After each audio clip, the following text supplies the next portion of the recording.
Bonjour à toutes et à tous, bienvenue dans le podcast La Soirée avec notre envoyé spécial en direct de New York City, Big Rusty. Salut tout le monde, et puis voilà, salut Guillaume. Alors comment ça se passe là, cette Fight Week? Ça se passe très bien. Donc Rust, petite question, comment se sent Nassourdine? Et alors, ce que je peux dire avec certitude, c'est qu'il va très bien, et que tout va très bien. Le poids était magnifiquement géré, vraiment, et pour vous dire à quel point il est tranquille, relax, hier il était encore en train de regarder Peaky Blinders, en mangeant des trucs qui lui font plaisir, et tout va bien, et voilà, ça fait vraiment plaisir parce que quoi qu'il se passe, on aura un Nassour en grande forme. Ah ouais, d'accord. Donc la hype est là, mais aux États-Unis, donc en France, là on commence, j'ai l'impression que le grand public est en train de se dire, il se passe peut-être quelque chose avec ce combat. Les comptes UFC sont en train de dire, le gagnant va, faire un petit peu un gros impact dans cette catégorie middleweight. Est-ce que toi, tu le vois aussi là, aux États-Unis, où ça reste quand même, le fait que la carte soit quand même très dense, pour l'instant, ça reste assez tranquille pour Nassourdine? Honnêtement, ça commence. Tu sais que dans la rue, il a été reconnu plusieurs fois déjà. Ouais. Non, ça, honnêtement, je pense que ça commence. Et puis surtout, c'est le fait que c'est quand même un combat entre deux gars qui ont respectivement 23 et 25 ans. Alors certes, ils sont pas dans la même dynamique puisque Edmen, il est sur 2 défaites consécutives et que Nassour, il est en pleine bourre, même s'il a perdu le combat contre Phil Hawes il y a 2 combats. Mais je pense que les gens se disent ok, ces 2 très jeunes dans la catégorie middleweight qui sont même pas encore dans leur prime physique, et il y a encore quelques années avant qu'ils n'y soient, ils sont extrêmement techniques, extrêmement prometteurs dans tous les domaines. Et puis en plus pour Nassourdine, il y a ce côté au-delà du striking, mais comme il est dans le gym du MMA Factory, on sait que c'est un fighter qui est extrêmement complet. Donc, je pense qu'effectivement, les Américains sont en train de commencer à se rendre compte que il y a peut-être là un des futurs très très gros prospects qui va jouer pourquoi pas le step-up au niveau supplémentaire pour ce combat-là, quoi. Ok, la hype est bien réelle, mais avant toute chose, vous savez, Road to 100 G's, c'est plus que jamais un petit pouce bleu, un petit abonnement. On va lancer le générique après cette superbe introduction, mon cher Rust. Absolument, ah oui, c'est vrai. Soit.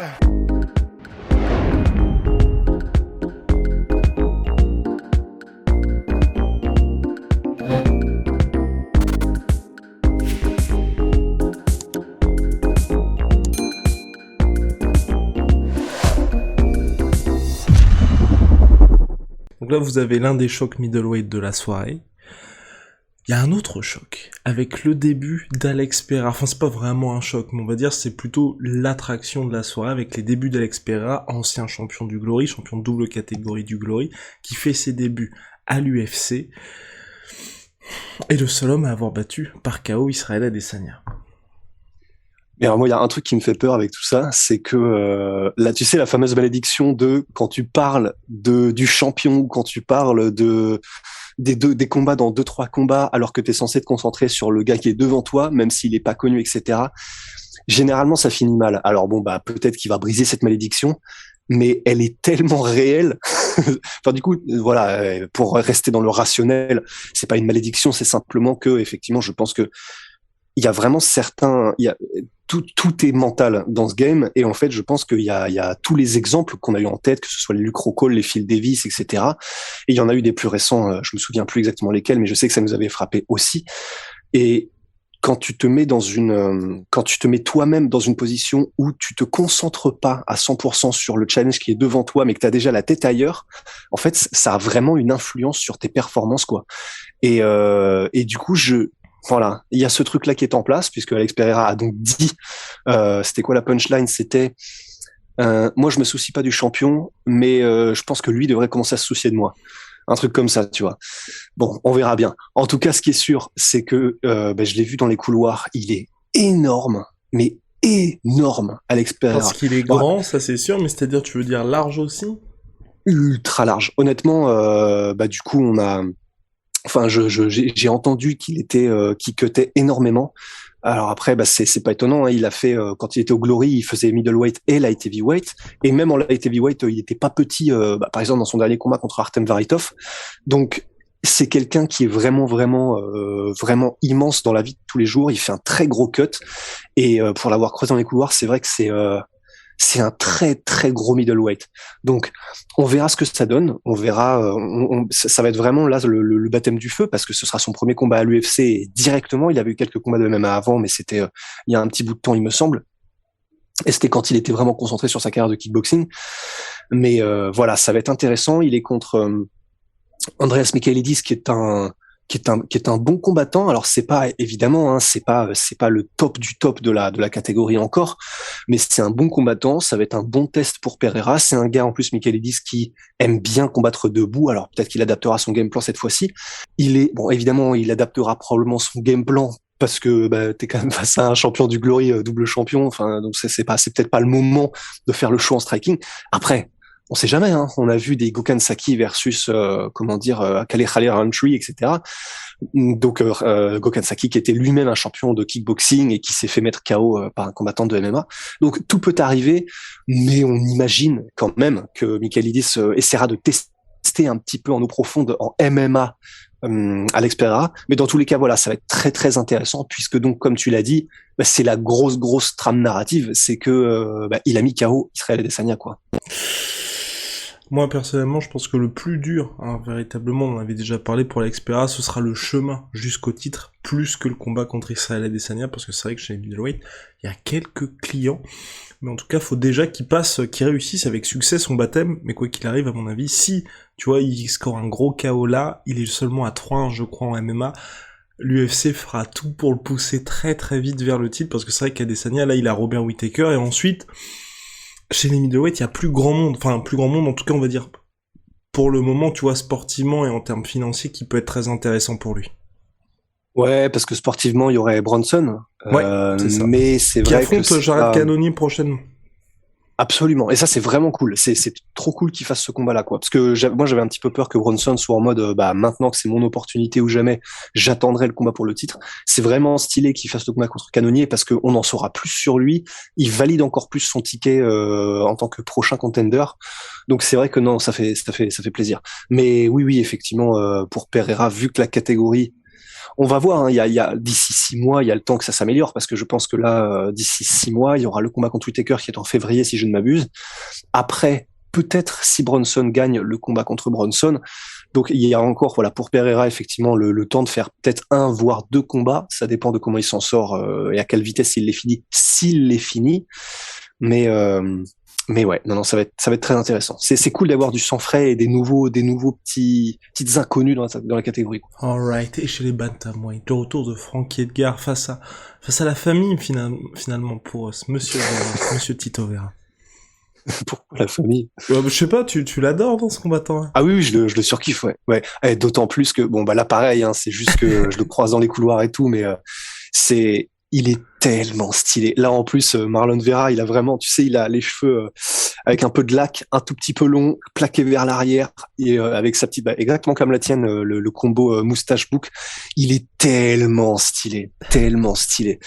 Donc, c'est pour ça que je le kiffe d'abord, pour sa personnalité et pour son style, en dehors même de la cage, mais effectivement, dans la cage, vous pouvez pas ne pas aimer un gars comme Chito Vera, en fait, parce que c'est un gars extrêmement dur au mal, besogneux, mais aussi vraiment talentueux, réellement talentueux. Et comment dire, il a été révélé lors de son choc contre Sean O'Malley, puisque donc Sean O'Malley était théoriquement le grand favori, et Chito Vera a réussi à finir Sean O'Malley. Et à partir de ce moment-là, il y a eu un changement, et les gens ont découvert qui était Marlon Vera, et depuis, vraiment, c'est devenu un favori des fans. Et les raisons sont là, quoi. Il est trop cool, il est ultra performant en tant que combattant. Le combat contre Frankie Edgar, ça va être un vrai combat technique parce que Frankie Edgar, on sait ce qu'il apporte, extrêmement complet, rapide, increvable, vétéran plus que tous les vétérans. Donc ça va être vraiment un combat intéressant pour Marlon Vera, dur, mais ça va être un très beau combat de MMA, ça c'est sûr. Mais trouve pas ça bizarre un peu le traitement que fait l'UFC de Vera, parce que il affronte Sean O'Malley en tant qu'un petit peu, tu vois, est-ce que Sean O'Malley est vraiment the real deal? Ensuite, il affronte José Aldo pour que l'UFC se dise, bon, est-ce que José Aldo fait toujours partie du gratin? Et là, on a Frankie Edgar qui a perdu contre Cory Sandhagen avec un genou sauté magnifique de Sandhagen, qu'affronte Vera en mode aussi, est-ce qu'il appartient toujours au gratin? Ça qui est très bizarre, je trouve, dans la gestion de sa carte de la part de l'UFC, c'est qu'on a plus l'impression qu'à chaque fois, il sert un peu d'étalon or pour savoir où se situe l'adversaire que lui, avec une véritable volonté de le pousser. Ouais, ben je pense que c'est peut-être lié. Alors je sais plus exactement quel âge il a. Je vais aller voir ça tout de suite. Mais je sais que c'est peut-être aussi parce que l'UFC se dit que ça n'est pas un prospect aussi flashy que bah par exemple les Sean O'Malley ou les gars comme ça. Ouais, pourtant il est encore très jeune, 28 ans. Mais je pense qu'effectivement peut-être que l'UFC ne voit pas en lui. Peut-être parce qu'il n'est pas américain, peut-être parce qu'il n'est pas anglais, je ne sais pas, parce qu'il est donc équatorien. Mais honnêtement, je sais pas, parce que c'est vrai qu'il a tout pourtant pour plaire théoriquement, et comme on l'a dit, il est très stylé, il parle très bien. Honnêtement, il est très très bon vendeur. Quand il y a du trash talk, c'est jamais le dernier, mais c'est tout en restant respectueux, donc c'est vraiment assez stylé. Il a tout pour plaire théoriquement. Il finit ses combats, c'est un vrai guerrier, il lâche jamais rien. Et pourtant, effectivement, je suis d'accord. C'est vrai que l'UFC n'a pas l'air de vouloir spécialement le pousser. Après, peut-être qu'ils attendent genre la victoire qui sera ultra éclatante face à un gars super performant, parce que finalement, on pourrait se dire aussi que sa victoire qu'il a vraiment propulsée, c'est celle contre Sean O'Malley. Mais sinon, à part ça, c'est vrai aussi qu'il a donc perdu contre José Aldo. C'était un bon combat, mais il a perdu très clairement, très très clairement. Il avait perdu avant ça contre Song Yadong, et donc ces victoires, genre, je sais pas comment est-ce qu'on dit, mais ces victoires tampons, c'est pas encore des victoires contre des noms très éclatants. Donc on peut aussi le voir à l'inverse, et on peut aussi le voir en tant que, en le mettant là contre Frankie Edgar, ils le remettent face à un très gros nom pour que peut-être potentiellement justement ils battent ce gros nom et qu'on puisse relancer la machine, tu vois. On peut le voir dans ce sens-là aussi. On peut le voir dans ce sens-là, Rust. Et puis là, c'est le podcast un peu ultime sur cette UFC 268 avec tous les enjeux. Vous avez déjà eu la preview de Chandler versus Gaethje, preview de Kamaru Usman contre Covington numéro 2. D'ailleurs, l'UFC a changé l'ordre des combats pour la main card avec en ouverture Gaethje Chandler pour permettre à Trevor Whitman de pas enchaîner en back-to-back avec Gaethje Chandler, puis Rose Namajunas contre Weili Zhang 2, puis Kamaru Usman contre Covington. Tu veux dire quelque chose? Ouais, parce que pour vous dire à quel point c'est usant en fait pour les coachs et pour les cornerman de suivre un combattant, et donc effectivement c'est vraiment beau de la part de l'UFC. Pour le coup c'est beau parce que ça n'a aucun autre intérêt. Donc là honnêtement, même si on dit à chaque fois que l'UFC est une corporation, et c'est vrai, et que c'est un business, faut faire. Ça a quand même pour intérêt, je trouve, tu vois, le combat de Frankie Edgar, il y a aussi, je sais plus trop quel combat sur la main card, les gens le regarderont. Alors que sinon, ils auraient peut-être attendu, tu vois, les derniers moments pour acheter leur pay-per-view. Là, tu sais que directement à 3h du matin, t'as une dinguerie. C'est vrai, c'est très bien vu. Bah tu vois, je suis trop naïf. Mais en tout cas, tout ça pour vous dire aussi, néanmoins, et ça par contre je le sais, mais parce que ça c'est du solide parce que je l'ai entendu de vive voix. Mais c'est effectivement une très bonne nouvelle pour Trevor Whitman et pour sa santé, disons, nerveuse, psychologique, parce que c'est vrai que, en fait, pour vous dire à quel point c'est compliqué et c'est harassant, en fait, psychologiquement, de suivre quelqu'un dont tu es proche et quelqu'un qui est de ta team, etc., pendant un combat.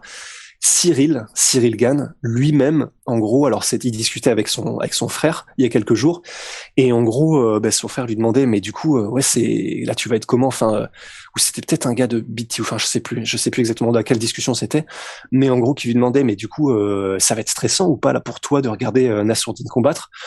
Et Cyril a répondu, ah mais beaucoup plus que de combattre moi-même. Donc en fait, c'est vraiment pour vous dire à quel point c'est très compliqué nerveusement pour les gens qui entourent le combattant, parce que bah évidemment il y a ce côté tu ne maîtrises rien, il y a ce côté voilà, tu t'es impuissant face à ce que tu regardes, même si ça se passe bien, tu vois, tu peux rien faire que qu'être spectateur, même si tu peux donner des consignes, etc. Mais voilà, tout ça pour vous dire que si ça peut stresser Cyril Gane lorsqu'il regarde Nassourdine Imavov, ouais, dites-vous bien que pour quelqu'un qui est l'entraîneur de 3 combattants qui combattraient les uns après les autres, ça doit être mais intenable psychologiquement. Donc c'est effectivement, c'est pas plus mal pour lui. Est-ce que toi, ton analyse a évolué au fil de la semaine là sur Chandler contre Geji? Ben, en fait, puisque là, on est dans le podcast où on a, ouais, un petit peu, voilà, c'est pas des insights forcément, mais où on voit effectivement ce qui a pu changer en fonction de ce qu'on a vu pendant la semaine et qui change donc des analyses pures, simples et dures, des pronostics, des analyses, etc. Alors personnellement, pour Chandler Geji, moi maintenant, je le sens beaucoup plus clairement encore qu'avant pour Geji. J'ai vraiment une sensation là depuis que je vois les face-off, depuis que je vois comment dire le comportement même dans les couloirs de l'un et de l'autre. Qu'il en fait trop, d'accord. Qu'il en fait trop, Chandler? Pas forcément qu'il en fait trop, mais et là, voilà, pour couper court à tout ce qu'on pourra nous reprocher, je suis d'accord. Moi-même, c'est de l'impalpable. C'est pas du factuel, c'est pas du concret, ce que je vais dire là. Mais j'ai vraiment une impression que Geji est confiant, mais une confiance extrême, mais qui est pas une confiance arrogante, qui est une confiance sereine. C'est très bizarre, c'est très étrange. Tandis que j'ai un petit peu plus l'impression, que ce soit effectivement dans ce que je vois réellement dans les couloirs, ou même que je vois, ouais, que je perçois même dans les conférences et trucs comme ça, j'ai un peu plus l'impression effectivement que Chandler est un petit peu moins dans son élément quand même que Geji, et ça peut avoir une influence. Ça peut avoir une influence. Geji, honnêtement, il m'a impressionné. Enfin, je sais pas, t'as l'impression que c'est le boss, quoi. T'as vraiment l'impression que c'est lui le boss dans son comportement, et c'est assez impressionnant. Donc ça peut ne pas se traduire le jour du combat, mais tu vois, si je devais mettre une petite pièce, parce que ça a quand même son importance, l'état d'esprit du combattant, bah je pense que je mettrais encore plus une petite pièce qu'avant sur Geji. Alrighty, my good sir. On n'avait pas parlé de Weili Zhang contre Rose Namajunas. C'est vrai. Ben, ça va être un combat très compliqué quand même pour Rose. Alors, elle l'a déjà fait. Hein. J'ai trop ah ouais, mais peur moi aussi. pour elle. Parce que là, je pense que physiquement, Weili Zhang, elle va arriver préparée comme jamais. Et tu vois, à mon avis, le premier round, elle va tout faire pour un peu, tu vois, pourrir le combat. Et à partir du deuxième, je pense qu'on va vraiment voir la différence. Et j'ai vraiment très peur, tu vois, que ça se termine en TKO pour Weili Zhang, troisième round. Ben ouais, non, c'est fort possible. En plus, c'est vrai que là, on sait que Weili Zhang, du coup, elle s'est entourée maintenant des gars comme Cerudo, Figueiredo. Enfin, c'est pas des petites additions quand même. Hein. C'est ce qui se fait de mieux au monde. Donc, que ce soit dans les domaines de striking, que ce soit dans les domaines de lutte particulièrement quand on parle de Cerudo. Alors même si à la base elle vient du Sanda, comment dire, Weili Zhang, donc elle est pas étrangère. C'est pas comme si c'est une seconde nature déjà, les transitions et les projections pour Weili Zhang. Mais il y a effectivement très fort à parier qu'elle a fait des changements, beaucoup de changements, et qui ont l'air d'être vraiment des changements judicieux, ou en tout cas qui auront énormément d'apport par rapport à cette revanche. Et bon, après, ce qui est bien aussi, c'est que à moins d'une grosse blessure ou à moins d'un énorme problème, ben, ce qui est bien aussi pour Rose Namajunas, c'est qu'on sait ce qu'elle apporte, on sait avec qui elle s'entraîne, on sait ce qu'elle vaut, on sait qui elle est.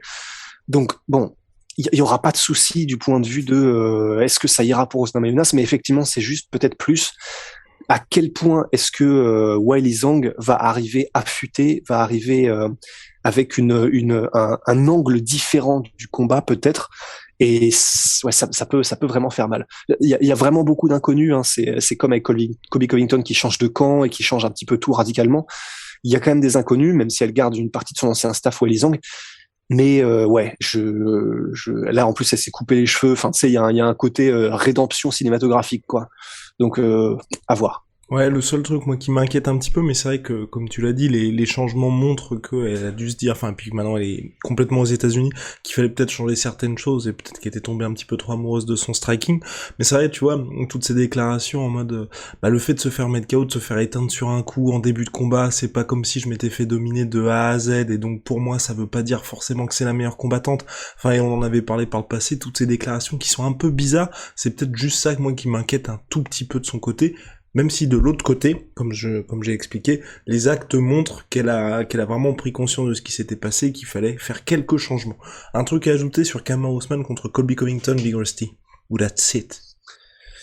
Pas spécialement. Là, pour le coup, ça ne change pas. En tout cas, de ma perception des choses, ça ne change pas. Eh ben, Donc, parfait. Et oui, en tout cas, Kamran Ousmane très serein dans les conférences de presse.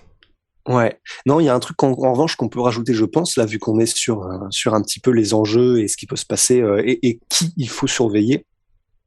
Il y a un gars qui s'appelle Ian Gary, qui va combattre là à l'UFC, et qui est un très très jeune prospect en welterweight. Il a 23 ans et il va combattre Jordan Williams, qui est d'ailleurs un ancien adversaire de Nassourdine et qui Le est premier pour descendu son de poids. baptême du feu à l'UFC. Oui, absolument, voilà. Et d'ailleurs, dont Nassourdine avait, je crois, explosé l'orbital, le nez et les côtes, enfin, C'est ça. un truc monstrueux.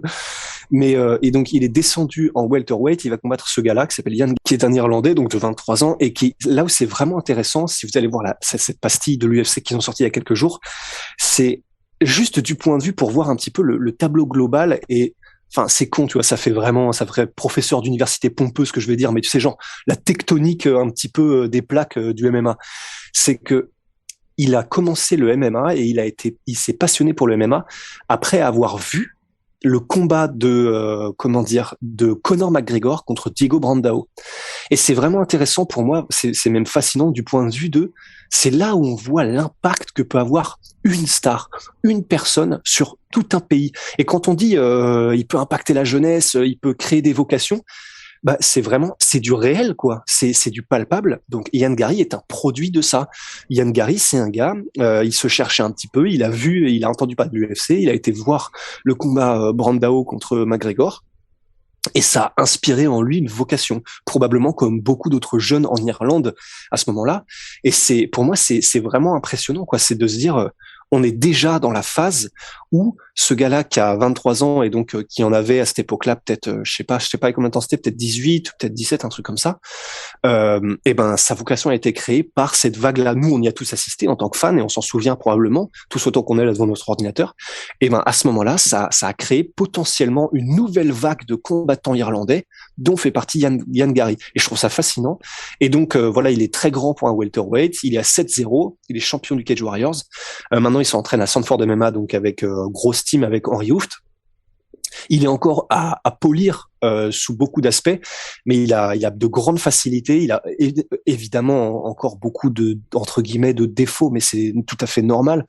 Et il a un extrêmement bon timing. Il est complet. Il est comment dire, il a en plus l'air d'avoir un très gros mental. Donc voilà, ça peut être aussi un combattant à suivre, Ian Gary, parce que potentiellement des grandes choses s'offrent à lui pour le futur. D'ailleurs, c'est son surnom, le futur. Parfait, Mr. Big Rusty, vous le savez. Big shout out My Sweet Pea, My Sweet Protein. Venom, sponsor de... My Protein, oui, je crois qu'on était à moins 52%. Surtout My Protein avec le code la sueur. Et puis Venom, sponsor de l'UFC, sponsor de la sueur. Let's go, Nassourdine Imavov pour ce soir. On est tous derrière lui, ça commence à 1h pour son combat et 3h pour la carte principale. Allez, bonne soirée, mon cher Os, bonne journée, à la prochaine. À la prochaine, salut à tous. Oh wow.